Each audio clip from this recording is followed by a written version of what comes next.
The negotiations in Vienna ultimately led to a text provided by the EU, and the EU foreign policy chief said he presented this through Mr. Mora to the different delegations. The delegations took the text back home to their different capitals, and the Iranians, after studying the text in great detail, they agreed to the text except for a number of changes that they felt were necessary. 3 or 4 small changes, but important for Iran. The Iranian response was called a reasonable.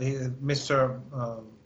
Joseph Borrell, again, the foreign policy chief of the EU, said that the Iranian demands were reasonable when he saw the Iranian response. And at that point, we thought we had a deal. Because after all, Mr. Borrell is a close ally of the United States. But then the United States gave a delayed response to the Iranian text, and their response was basically to buy time, I suppose. And it was ultimately because of the US midterm elections.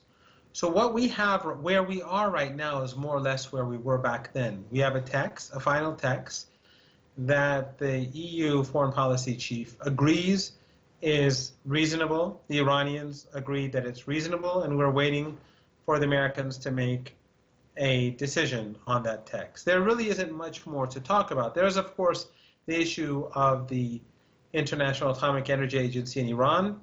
The technical are negotiating. In the near future, we'll have the deputy head of the organization in Tehran. If the Americans want that to be sorted out, it can be sorted out as well. So basically, it's up to the United States to make a decision.